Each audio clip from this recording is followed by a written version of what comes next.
Goeiemôre broers en susters, weer welkom hier by ons aanlyn erediens, Gereformeerde Kerk Kempton Park Noordsinne en ook aan lidmate van ander gemeentes, baie welkom aan julle. En ons glo en vertrou dat ons almal dit weer eens opnuut sal beleef as 'n ontmoeting met die Here in hierdie oggend.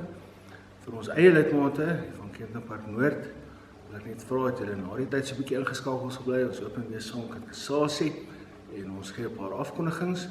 Natuurlik is ons gaste ook welkom om aan te bly. Maar dit is dan spesifiek vir ons gemeente. Ek hoop julle het almal 'n geseënde oggend saam met ons. Geliefdes, ons gaan vanmôre begin deur saam te sing, ons begeerte om die Here te ontmoet uit lied 163. Ons gaan dit 2 keer sien en dan gaan ons kyk hoe die Here ons groet met die uitspreek van sy seën. En direk daarna gaan ons aangaan, ons gaan ons loflied sing uit Psalm 8. Ons gaan sing vers 1, vers 3, vers 4 en vers 7.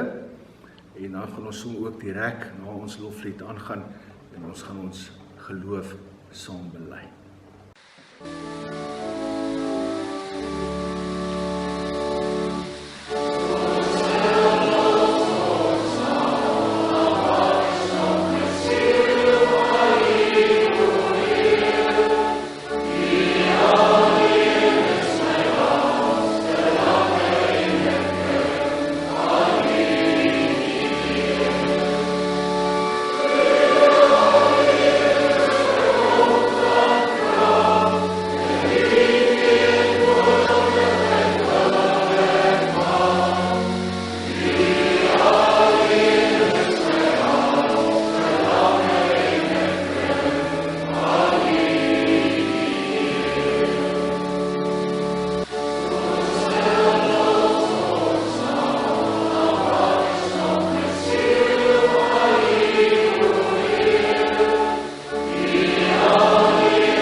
Die genade van ons Here Jesus Christus, die liefde van God ons Vader en die gemeenskap van die Heilige Gees bly met ons elkeen.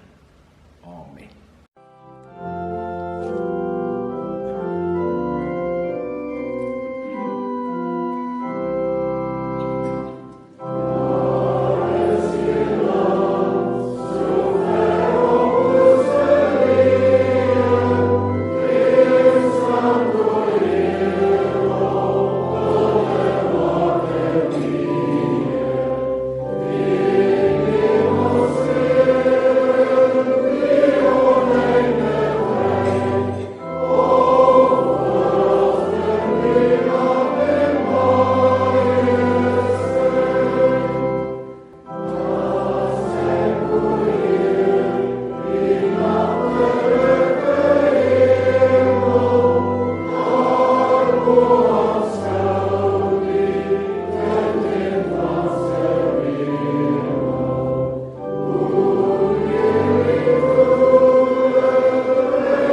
glo in God die Vader, die Almagtige, die skepper van hemel en aarde, en in Jesus Christus, sy eniggebore Seun, ons Here, wat ontvang is van die Heilige Gees, gebore uit die Maagd Maria, wat gelei onder Pontius Pilatus, gekruisig is, gesterf het en begrawe is, wat die lyding van die hel ondergaan het, wat op die derde dag weer opgestaan het uit die dood, opgevaar het na die hemel, en sit aan die regterhand van God die Almagtige Vader, waarvandaan hy sal kom om die lewendes en die dooies te oordeel.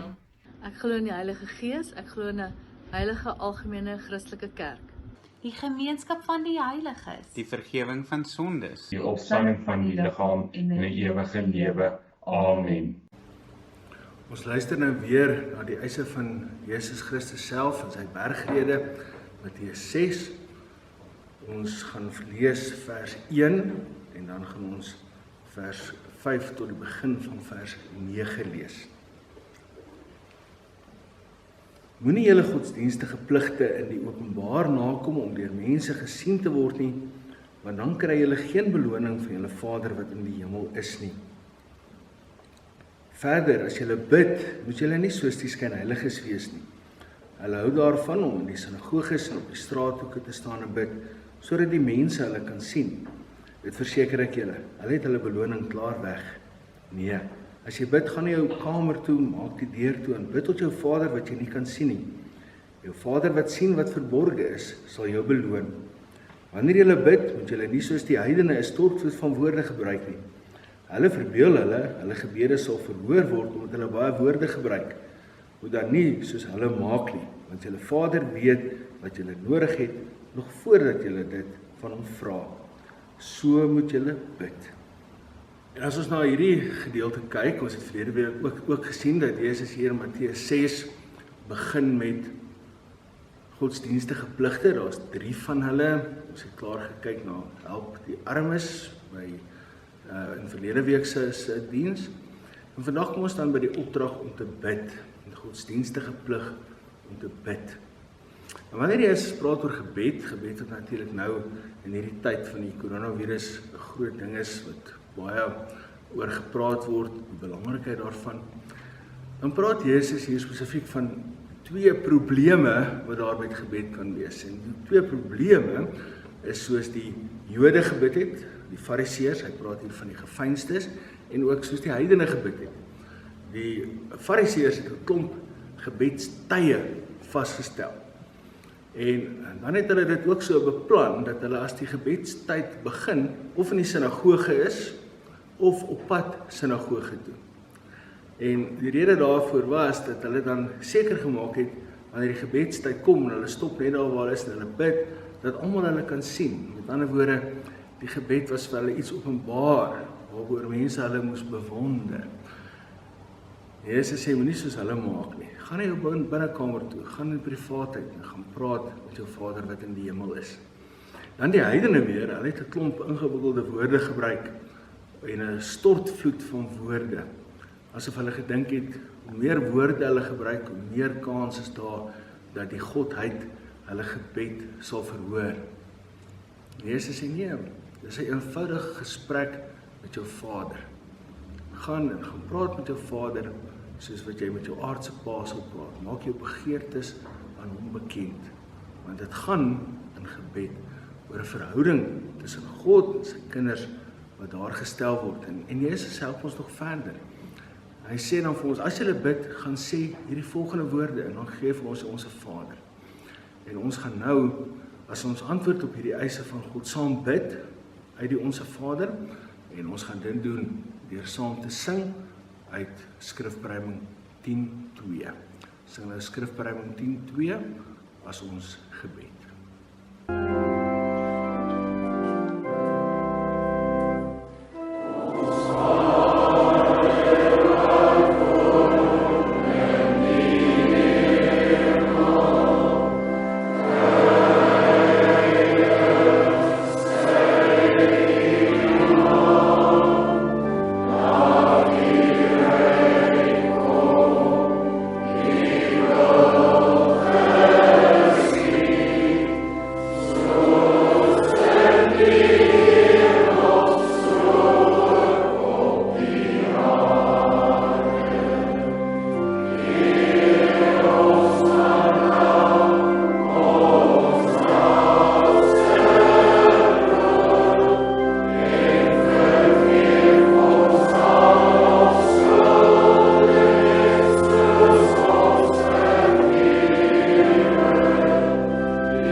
skriflesing van môre, net soos verlede week, is uit Johannes 3, vers 1 tot 21.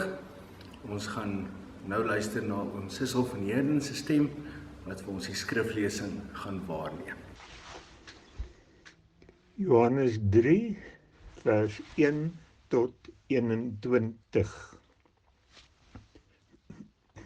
Daar was 'n man met die naam Nicodemus. Hy het aan die party van die Fariseërs behoort en was 'n lid van die Joodse Raad. Een nag het hy toe na Jesus toe gekom en vir hom gesê: Rabbi, ons weet dat u leermeester is wat van God afgekom het, want niemand kan hierdie wondertekens doen wat u doen, as God nie by hom is nie. Daarop sê Jesus vir hom: Dit verseker ek jou, as iemand nie opnuut gebore word nie, kan hy die koninkryk van God nie sien nie. Nicodemus vra hom toe: Hoe kan 'n mens gebore word as hy al 'n ou man is? Hy kan tog nie weer 'n tweede keer in sy moeder se skoot kom en gebore word nie? Jesus het geantwoord: Dit verseker ek jou, as iemand nie uit water en gees gebore word nie, kan hy nie in die koninkryk van God kom nie. Wat uit die mens gebore is mens, en wat uit die gees gebore is gees. Moenie verbaas wees wat ek vir jou gesê het. Julle moet opnuut gebore word nie. Die wind waai waar hy wil. Jy hoor sy geluid, maar jy weet nie waar hy vandaan kom en waar hy heen gaan nie. So gebeur dit met elkeen wat uit die gees gebore is. Nicodemus vra hom toe: Maar hoe is dit moontlik? En Jesus antwoord hom: Jy is die bekende leermeester van Israel en jy verstaan dit nie. Dit verseker ek jou, ons praat oor wat ons weet en ons getuig oor wat ons gesien het, en tog aanvaar julle nie ons getuienis nie. Ek het julle van die aardse dinge vertel en julle glo dit nie. Hoe sal julle glo as ek julle van die hemelse vertel?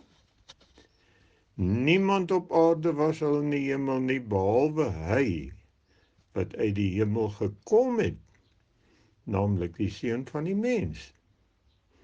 Moses het die slang in die woestyn hoog op 'n paal gesit. So moet die Seun van die mens verhoog word, sodat elkeen wat in hom glo, die ewige lewe kan hê. God het die wêreld so lief gehad, dat hy sy enigste Seun gegee het, sodat die wat in hom glo, nie verlore sal gaan nie, maar die ewige lewe sal hê. God het nie sy Seun na die wêreld toe gestuur, om die wêreld te veroordeel nie, maar sodat die wêreld deur hom gered kan word. Wie in hom glo, word nie veroordeel nie. Wie nie glo nie, is reeds veroordeel, omdat hy nie in die enigste Seun van God glo nie. En so kom die skeiding. Die lig het na die wêreld toe gekom, en tog het die mense eerder die duisternis as die lig liefgehad, want hulle dade was sleg. Elkeen wat kwaad doen, haat immers die lig, en kom nie na die lig toe nie, omdat sy dade nie aan die kaak gestel moet word nie. Maar wie volgens die waarheid handel, kom na die lig toe, sodat dit duidelik kan blyk dat sy dade in gehoorsaamheid aan God gedoen is. Ons kernverse is 17 en 18. God het nie sy seun na die wêreld toe gestuur om die wêreld te veroordeel nie, maar sodat die wêreld deur hom gered kan word. Wie in hom glo, word nie veroordeel nie. Wie nie glo nie, is reeds veroordeel, omdat hy nie in die enigste seun van God glo nie.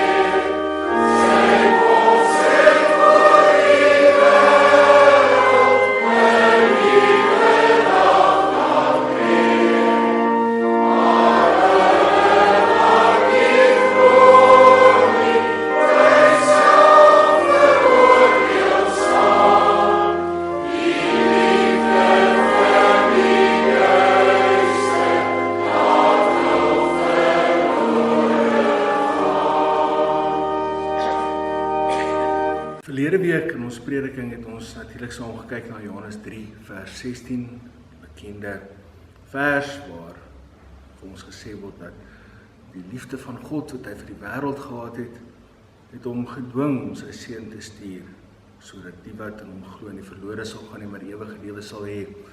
Ons het toe gesien van die liefde van God, wat die groot lig is wat in Jesus Christus na die wêreld gekom het, tot ons verlossing. En ons verlossing moet dan eintlik 'n impak hê, verskil maak in die wêreld waarin ons leef. En ons gaan vandag dan aan met hierdie gesprek tussen Jesus en Nikodemus, en ons kyk dan net na die volgende woorde wat ons kry in vers 17 en 18. God het nie sy seun na die wêreld toe gestuur om die wêreld te veroordeel nie, maar sodat die wêreld deur hom gered kan word. Wie in hom glo word nie veroordeel nie. Wie nie glo nie is reeds veroordeel, omdat hy nie in die enigste seun van God glo nie. En as ons na hierdie verse kyk, dan sien ons, hier is 'n spesifieke tema, wat nou baie duidelik hier aan die orde kom. Eintlik het ons al verlede week daarna begin kyk, toe daar gepraat is van, dat die wat in Jesus glo word nie veroordeel nie, maar hulle kry die ewige lewe. En hierso berei Johannes 3 vers 17 en 18 bietjie uit op hierdie tema van oordeel. En as ons kyk na die hele ding van oordeel van God, dan weet ons, daar is eintlik 2 vlakke waarop oordeel eintlik bestaan. Oordeel is eintlik 'n regsterm, en om te praat van iemand word geoordeel, kan eintlik dui op die regsproses. Met ander woorde, die proses wat 'n regter kyk na mense en hulle doen en late, en hy beoordeel dit. Hy neem 'n besluit of hulle regverdig of onregverdig opgetree het. So hierdie hele regsproses kan as die proses van oordeel of beoordeling beskryf word. Maar wanneer ons praat van oordeel, dan kan dit ook wys op die einde van die regsproses. Met ander woorde, die regter wat nou besluit, hierdie persoon is skuldig of onskuldig. Hy moet gestraf word of hy moet vrygelaat word. En dit is baie spesifiek hierdie deel van die regsproses waarvan hier gepraat word in hierdie verse.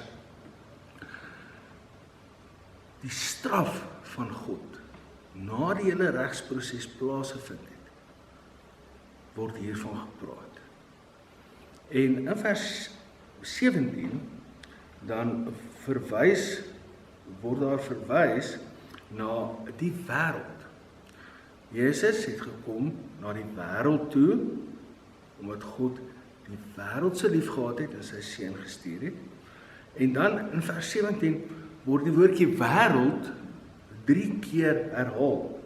God het nie sy seun na die wêreld toe gestuur om die wêreld te veroordeel nie, maar sodat die wêreld deur hom gered kan word. Sien, 3 keer die woordjie wêreld.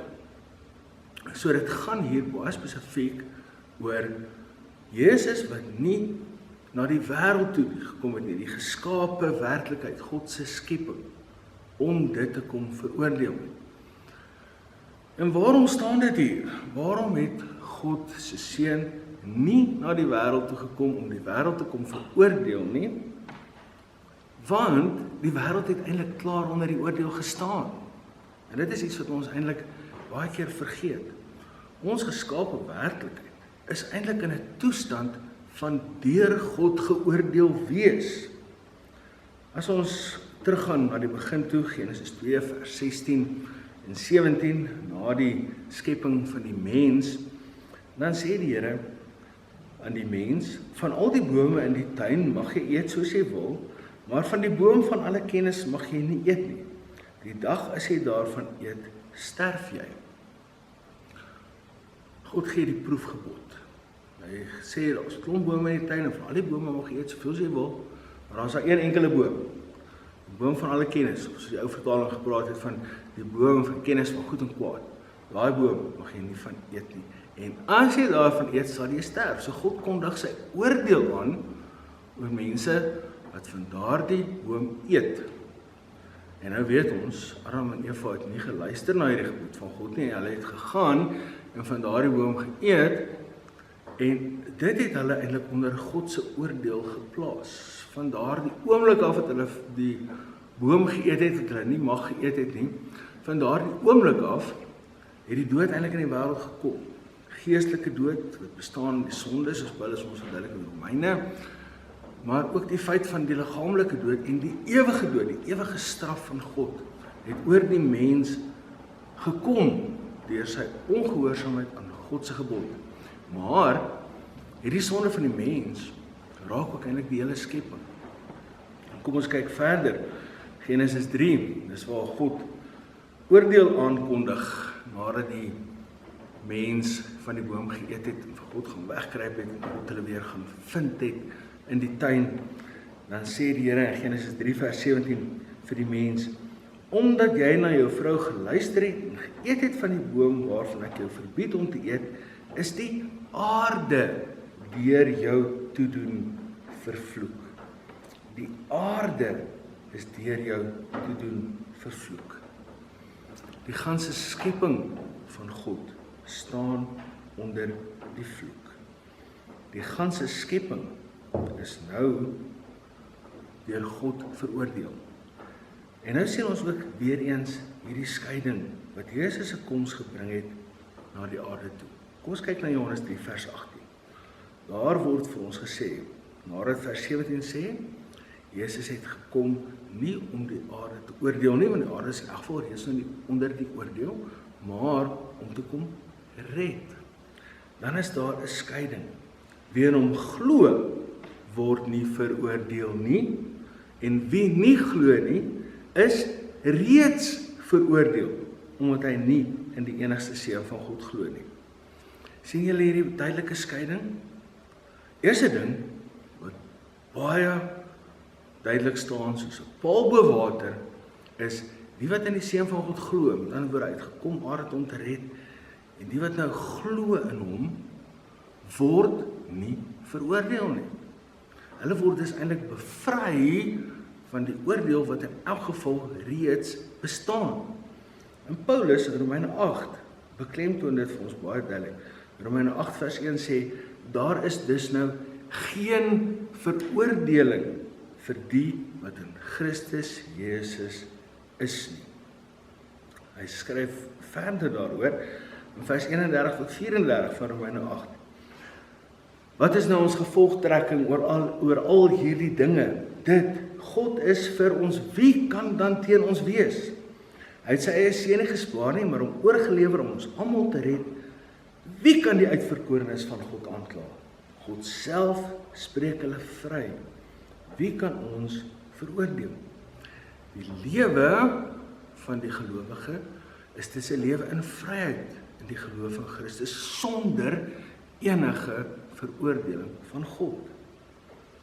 Maar die wat nie glo nie, is natuurlik reeds veroordeel, omdat hy nie in die enigste seun van God glo nie. Hy staan onder die oordeel.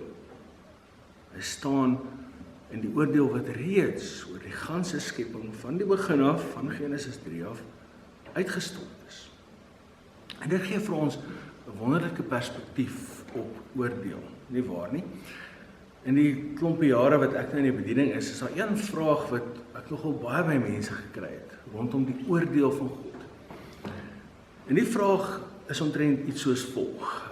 Ons lees in Openbaring 20 van die laaste groot oordeel, die groot wit troon, waar die boeke oopgemaak word en dan word daar natuurlik die duiwel en sy engele en die mense wat deur hom verlei is, hulle word in die poel van vuur gegooi en die res gaan dan nou die gelowiges, hulle bly op die nuwe aarde saam met die Here.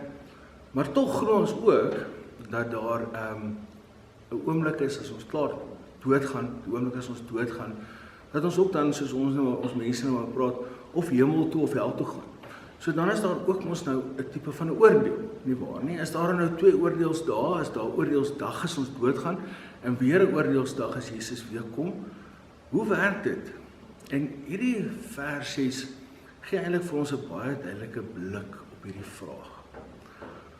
Wat eintlik hier staan, is dat ons reeds hier op aarde lewe as gelowiges, bevry van alle oordeel. En hierdie vryheid eindig nie met ons dood nie. Met ander woorde, ons vry wees gaan eenvoudig aan. Ons lewe in 'n staat van bevry van God se oordeel en ons gaan voort met hierdie staat van oordeelloosheid. Terwyl ongelowiges lewe reeds nou, hulle is in God se oordeel, omdat hulle nie in die enigste manier waarop hulle bevry kan word van oordeel, naamlik Jesus Christus, glo nie. En daarom, as hulle doodgaan, eindig hierdie staat van oordeel nie. Met ander woorde, die hemel of hel, soos ons dit noem, na die dood, is eintlik dan net 'n voortsetting van 'n staat wat voor die dood reeds bestaan het. Gelowiges gaan aan met die ewige lewe in God se genade, wat hulle hier op aarde reeds begin, en ongelowiges gaan aan met die staat van oordeel, waarin hulle reeds voor hulle dood gelewe het. Wat dan van die groot wit troon, die eindoordeel? In der waarheid is dit meer iets van 'n beoordeling waar die boeke afgesluit word. Ons gaan eintlik dink aan 'n jaareinde van 'n groot firma. Wat sê, alles wat by die ou jaar gehoor het, moet nou afgesluit word, al die boeke moet gaan klop, sodat ons by die nuwe finansiële jaar kan begin. So is die laaste oordeel, waar God rekenskap eis van alle mense, en waar Jesus Christus kom oor die lewendes en die dooies te oordeel, is eintlik 'n afsluiting van die ou wêreld, sodat wanneer Openbaring 20 klaar is, ons kan kom by Openbaring 21 wat sê, en toe sien ek 'n nuwe hemel en 'n nuwe aarde. Die dinge van vroeër is nou verby, dis afgehandel, dis klaar gemaak. Ons kan nou voortgaan om die nuwe lewe op die nuwe aarde saam met die Here te lewe. En nou dat ons 'n goeie idee het van hoe God se oordeel eintlik werk en hoe Christus ons bevry van die oordeel en hoe die wat nie in hom glo nie eintlik bly in die oordeel waarin hulle nog altyd was as gevolg van die oordeel van God wat oor die ganse skepping gekom het met die sondeval. Nou moet ons eintlik 'n bietjie kyk na die hele ding van die coronavirus. En nie net dit nie, maar ook bietjie wyer. Ons kry baie keer dat mense sekere dinge oor hulle lewenspad voel kom, daar gebeur dinge met hulle en dan sê hulle, hoekom straf God my so? Wat het ek nou gedoen om dit te verdien? Hulle almal het dit al dalk self gevra of dit al gehoor dat mense dit sê. En is baie duidelik dat mense wat dit sê, mense wat gelowig is, nie verstaan van die bevryding wat Jesus Christus gebring het van alle oordeel van God nie. En ons het hierdie selfde ding nou weer gekry in die tyd van coronavirus. Kyk, Facebook is vir my partykeer regtig gesteen, dis aanstoots. En op Facebook het mense baie keer nou dinge geplaas wat hierdie idee geskep het van ons word nou geoordeel deur God omdat hy die coronavirus nou oor ons laat kom het. Hierso is 'n voorbeeld van ietsie wat mense op Facebook gesien het. Ietsie waarvoor mense nogal lief is deesdae, so 'n bladsy van 'n Bybel wat 'n sekere teks gehighlight, gemerk is met 'n highlighter en sodat dit mense ook vang en dan moet jy dit nou lees. En ja, hier was 'n baie spesifieke voorbeeld, net om ons te help, het ek dit vir ons in Afrikaans gaan sit, so lyk die Afrikaanse teks. Dit is 'n teks uit 2 Kronieke 7 en ek het vir ons die gedeelte wat in die Facebook plasing gehighlight was, het ek nou weer vir ons gehighlight. Kom ek lees hom vir ons in Afrikaans. As ek die hemel gesluit hou, dis 2 Kronieke 7 vers 13 en 14. As ek die hemel gesluit hou, sodat daar geen reën is nie, of as ek die springkaan beveel om die land kaal te vreet, of as ek pes onder die volk stuur en my volk oor wie my naam uitgeroep is, toon berou en bid, vra na my wil en draai terug van hulle bose weë af, sal ek luister uit die hemel en hulle sonde vergewe en hulle land laat herstel.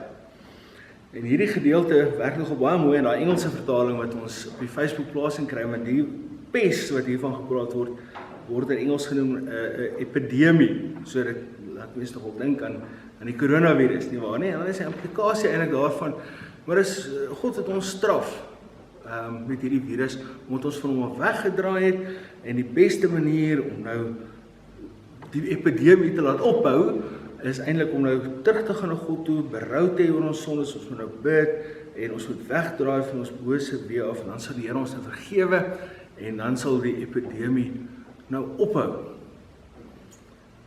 Maar om vir julle te illustreer, hoekom dit nie 'n baie geldige gebruik van daardie teks is nie, wil ek net bietjie moedswillig wees. Kom ons highlight, in plaas van vers 13 en 14, kom ons highlight vers 15 en 16, net die volgende 2 verse.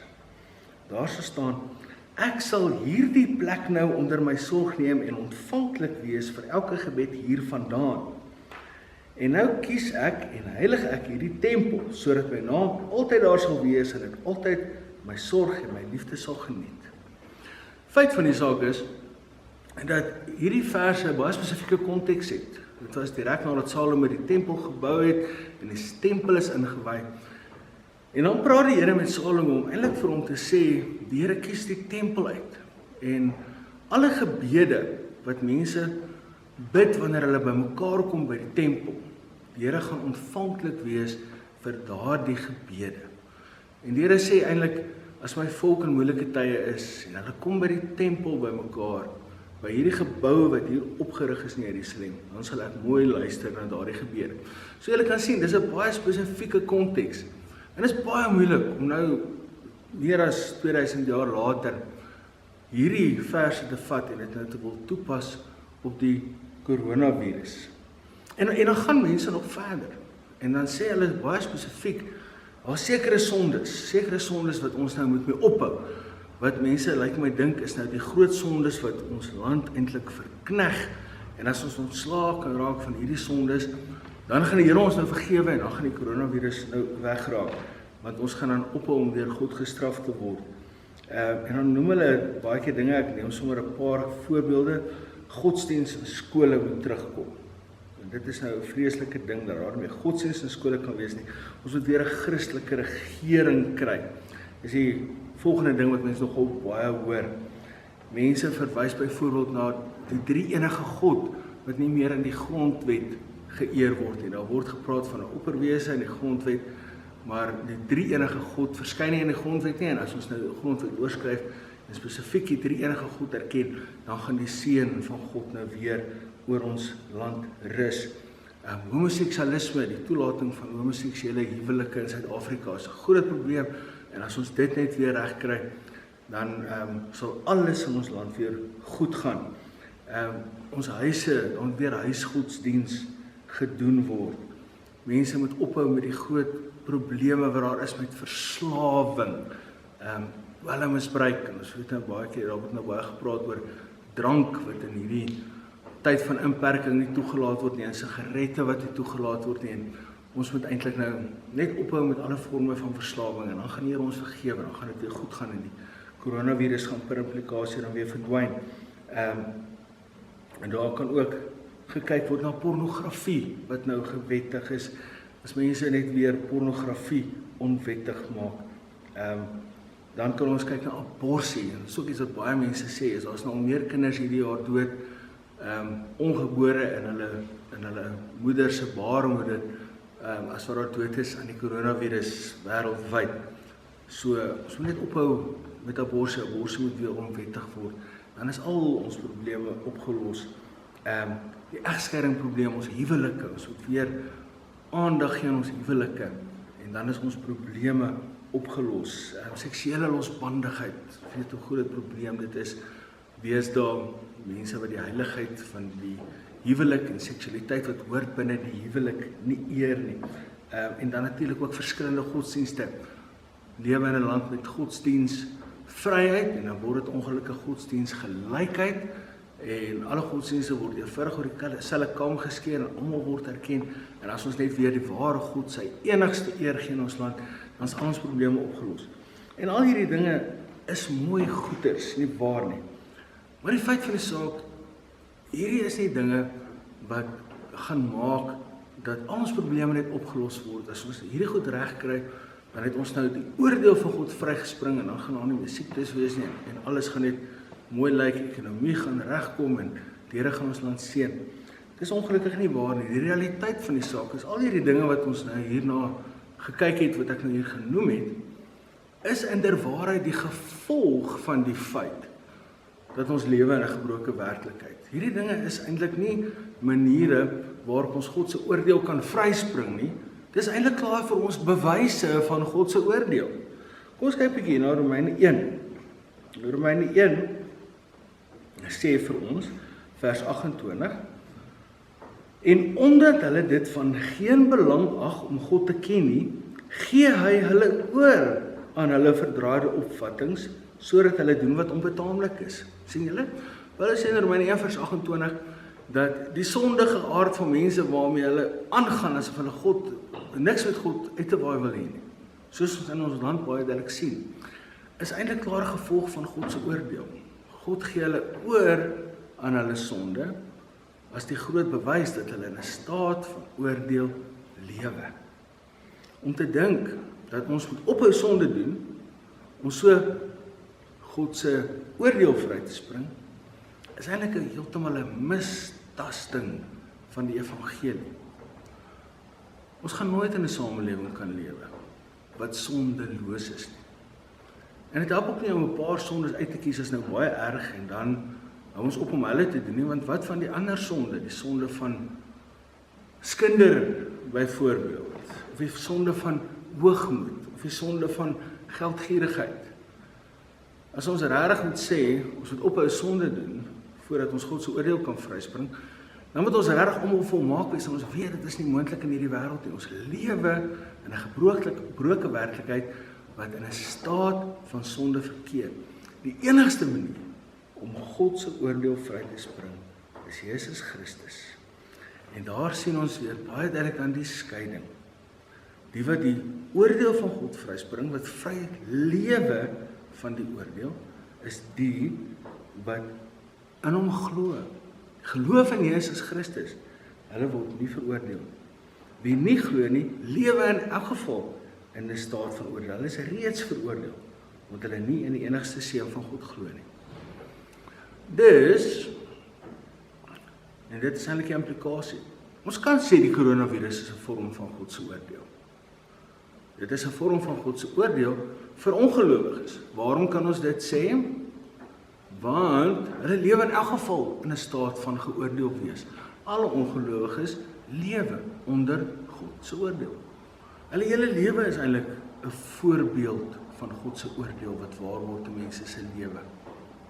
En dit gebeur partykeer net eenvoudig in die sonde waarin hulle verval. Dit is 'n klare voorbeeld van God se oordeel. En so is 'n lewe in coronavirus vir ongelowiges sekerlik 'n lewe in oordeel, soos dit hulle hele lewe is. Maar gelowiges, die wat glo in Jesus Christus, anders as met die ongelowiges, hulle lewe 'n lewe van vryheid. 'n Gelowige kan nie sê, God oordeel my met die coronavirus, met siekte, met afsterwe van geliefdes, met finansiële probleme. Op geen manier in ons lewe kan ons meer sê dat God ons oordeel nie, want Jesus Christus het die oordeel gedra. Hy het ons totaal bevry. Ons lewe in 'n toestand van vryheid vir ewig, wat na ons dood aangaan en tot in ewigheid. En wat ons dus moet doen is om te lewe in dankbaarheid en vreugde dat ons vry is. En dat ons weet, hierdie dinge wat met ons gebeur, soos byvoorbeeld in hierdie tye van coronavirus, alles wat daarmee saamgaan, die emosionele probleme, die finansiële probleme, ensovoorts, dat dit nie ons vryheid kan raak nie. Want niks kan ons van die liefde van God en Jesus Christus skei nie.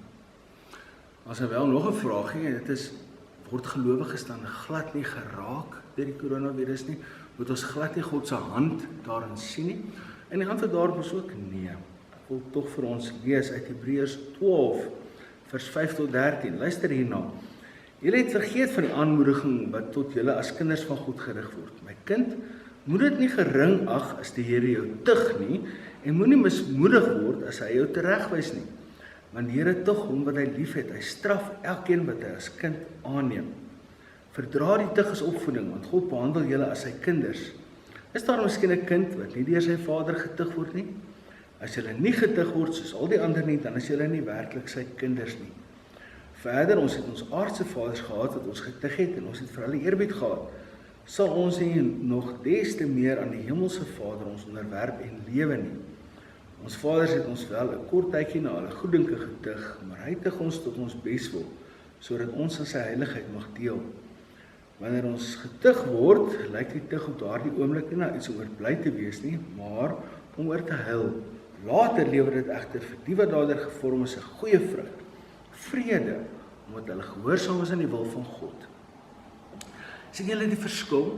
God straf ons nie meer vir sonde nie, want Christus het die straf gedra. Ons is vry van God se oordeel.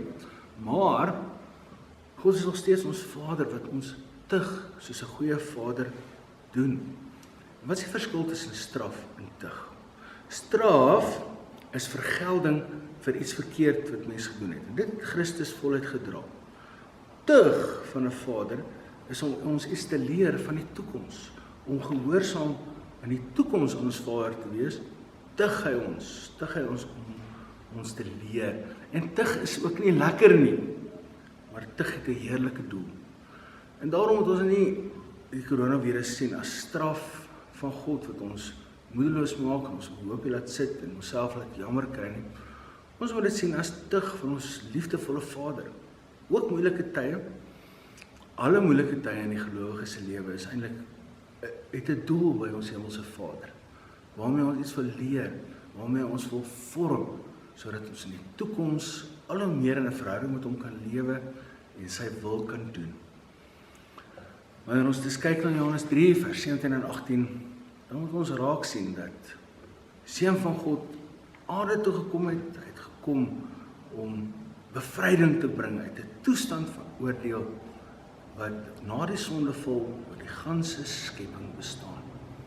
En hierdie toestand van oordeel word vir gelowiges eintlik beëindig. Die wat in Jesus Christus glo, kry deel aan die bevryding wat hy bring, want hy het die straf vir ons plek gedra.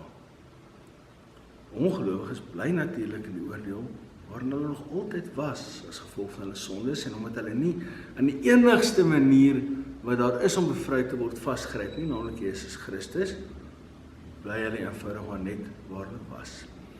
Ons moet dus nie dink ons word geoordeel nie, maar ons moet altyd opnuut vasgryp aan Jesus Christus met vreugde, met dankbaarheid en met alles sê, niks kan my meer van die liefde van God skei wat daar in Jesus Christus is nie. En die swaarte in my lewe maak my nie moedeloos nie. Ek sien daarin die Vaderhand van God wat my tug en my leer en my eintlik wil stuur elke dag om 'n nuwe lewe tot sy eer te lewe. Daarvoor het God sy Gees gegee, Heilige Gees wat die geloof in ons wek, wat ons in Jesus Christus vasbind, wat ons laat deel kry in die bevryding. Is dieselfde Gees wat ons die insig gee om moeilike tye as tug uit die liefdevolle Vader aan te sien en op grond daarvan elke dag die lewe van dankbaarheid te lewe. Amen. Almagtige Vader, ons dankie dat ons weer kan luister na die woord. Ons dankie vir die wonderlike versekering dat ons bevrydes is. Bevrydes in Jesus Christus. Gee dat ons met blydskap in hierdie vryheid sal lewe. Gee dat ons lewe deur die Gees sal wees, omhelsing van Jesus Christus, 'n lewe uit dankbaarheid, en dat ons werklik waar ook die tug wat ons as ons liefdevolle Vader oor ons pad bring, dat ons dit ook met dankbaarheid sal aanvaar, en dat ons elke dag bereid sal wees om ons lewe in oënskou te neem en ons lewe te verander waar nodig, sodat dit 'n lewe tot U eer sal wees. Amen. Geliefdes, ons het nou weer geleentheid vir ons kollekte, vir die diakens om hulle dienswerk in ons gemeente voor te sit. Ons vra dat julle asseblief sal bydra vir ons diakens, vir hulle belangrike werk. Julle sal sien op die skerm ons hulle rekeningnommer en ook die besonderhede van ons SnapScan. Ja, en daar is nou geleentheid vir kollekte. Na ons kollekte gaan ons direk oorgaan tot ons slotsang. Dit is skrifverruiming 5:4. Ons gaan daar sing verse 1 tot 3 en dan vers 5 en vers 6. En dan sal ons sien hoe die Here ons wegstuur met sy seën.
Genade vir julle en vrede van God ons Vader en van Jesus Christus ons Here deur die kragtige werk van die Heilige Gees. Amen.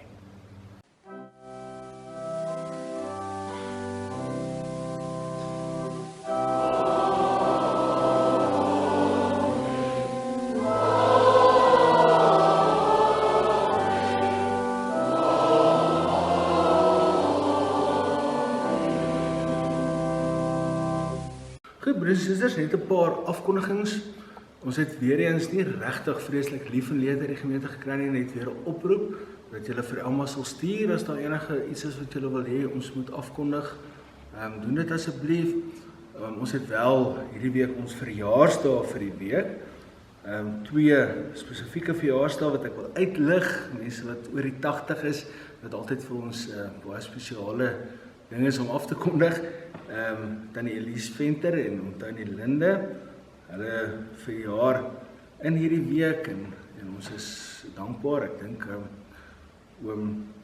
dink Tannie Elise verjaar vandag, as ek nie mis het nie. Dit is mos vandag 17 Mei. So ons is baie bly om hierdie dag ook saam met Tannie Elise te kan deel en dan Tannie verder in die week en dan Die ander verjaarsdae in die week is waar oor die 4 en die Skepers Gert Beetge. So ons sê vir hulle almal baie geluk met hulle verjaarsdag. Goed, kom ons gaan sommer aan ook, ons gaan ons kassasie open. Ons vra vir die ouers om aan te gaan met les 10 vir vandag, kassasie les 10.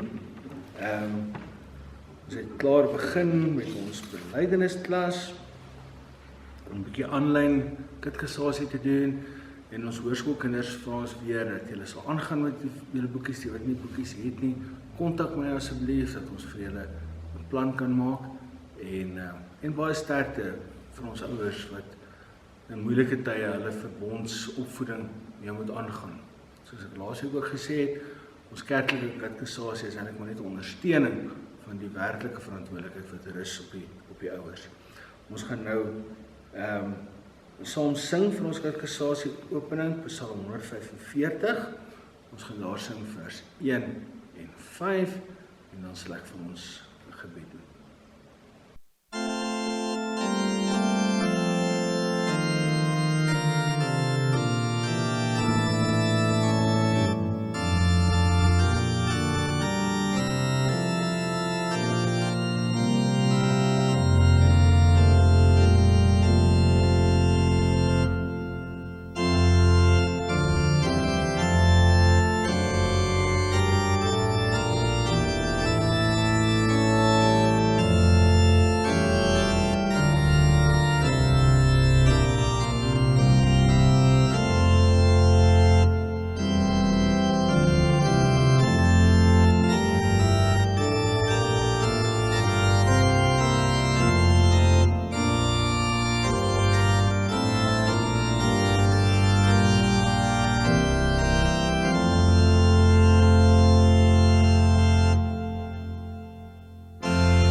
Saam.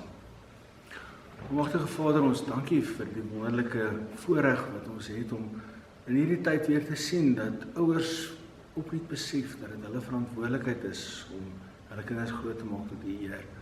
Ons wil bid dat U regtig die ouers sal wakker maak en sal aanvuur in hierdie besef en dat U hulle sal lei en sal seën ook in die opvoeding van hulle kinders. Ons vra dit in Jesus se naam. Amen.